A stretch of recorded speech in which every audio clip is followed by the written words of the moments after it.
This story coming in, it looks like more and more like these cases against Trump could be falling apart. Joining us now, former federal prosecutor Francey Hakes and former congressional investigator Sam Dewey. It's good to have you both on. Francey, first to you. The U.S. Supreme Court today, the majority sounded like they may limit special counsel Jack Smith's 2020 case against former President Trump about presidential immunity. What does this all mean now, Francey? Well, you know, it's so interesting, Liz, because it did seem like a large majority of the court certainly thought that there has to be some presidential immunity for official acts. I think before this case was brought, these cases were brought against President Trump, most people assumed presidents had immunity for official acts like others do in Congress, like the speech and debate clause. But these cases are just extraordinary that have been brought against the president. And I think the arguments today suggested that President Trump will get a very strong ruling from a majority of the Supreme Court that at least his official acts are immune from criminal prosecution. The question then becomes which are official acts and which are personal acts. Let's show the New York Times headline on it, because even the New York Times is saying it. So what do you think? Where do you come down on this, Sam? I think that's right. I think that a court majority, probably either 5-4 or 6-3, is going to say official acts, core official acts at least, have immunity, and they're going to send the case back down to the lower court to make factual findings and say, under this test, what was an official act. Bottom line, that would push the case beyond the election. So that's where I think it's going to go. I also think the argument was just extraordinary that we have reached that point. We were having that argument in that setting and having to discuss liability for core presidential acts. Okay, so let's listen to former President Trump. He spoke today about how the Supreme Court hearing was a game changer. Watch this. But the U.S. Supreme Court had a monumental hearing on immunity, and the immunity having to do with presidential immunity. And I think it was made clear, I hope it was made clear, that a president has to have immunity, or you don't have a president, or at most you can say it would be a ceremonial president. That's not what the founders had in mind. So, Francey, what's your reaction to that? By the way, former President Trump got a big outpouring of support from New York City construction workers. Let's show that. What do you think of what he just said? Well, you know, in my opinion, Liz, I think the most extraordinary thing today was that some of the justices seemed to take it as a given that the Department of Justice, prosecutors, and grand juries could be trusted to be politically neutral when it comes to prosecuting someone like a former president of the United States. And I think that if you just look around the country, here in Atlanta, you looked in Florida, in New York, and in D.C., I don't see why any of the justices of the Supreme Court should be comfortable that you've got neutral prosecutors. Certainly the New York case shows very clearly you don't. There's not even a crime there.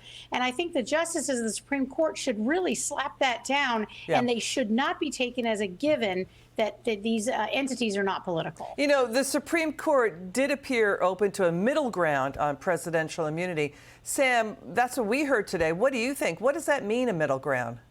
I think the middle ground is to say that core official acts are immune, and then to send it back for a finding on what is an official act. There was reference to Blazingate and an opinion by Judge Castis, and that may be the rubric they used. I just want to detail, though, on what Fanny said. The extraordinary nature of this case isn't just in the reliance on the jury. It was also the Department of Justice position. Michael Dreeben is a great lawyer, but he was pressed, and he said, well, yeah, obviously there's immunity for a core act like appointments. And then he was asked, well, wait a second. That was charged. And he had to say, well, yeah, this case is different. This is the one case that is different. And I think that gave away the game. The Department of Justice is attempting to create a regime to fit one man, President Trump. Okay, so the way it seems to be breaking down, the liberal justices skeptical of absolute immunity, the conservative justice moving the other way. You know, we're talking Justices Neil Gorsuch, Samuel Alito, Brett Kavanaugh, Clarence Thomas, Chief Justice John Roberts. He appeared to be looking for an off-ramp to send the case back down to the trial court. That will delay it past the election. Let's take a listen to what the justices said. Watch. If an incumbent who loses a very close, hotly contested election knows that a real possibility after leaving office is not that the president is going to be able to go off into a peaceful retirement, but that the president may be criminally prosecuted by a bitter political opponent, will that not lead us into a cycle that destabilizes the functioning of our country as a democracy? So what about President Franklin D. Roosevelt's decision to intern Japanese Americans during World War II?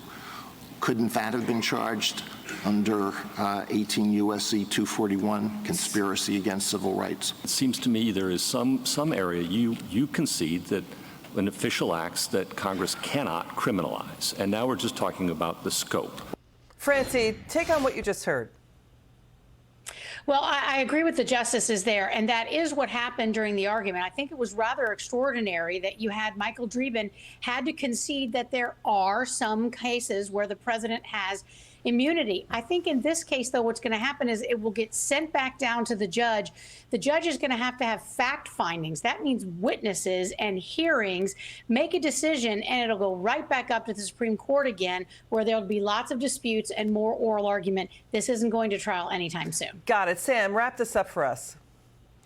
I think that's exactly right. This isn't going to trial anytime soon, and stay tuned for more law that's made just for Trump. And one final concession at the argument that's important.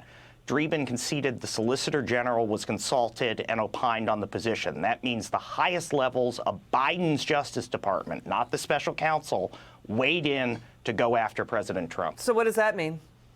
It means that Jack Smith is not he is the special counsel, but the notion the White House isn't involved, that the president's political appointees aren't involved, that's not correct. So they were involved. So it's not independent. Francey Hakes, Sam Dewey, thank you so much. Good to see you.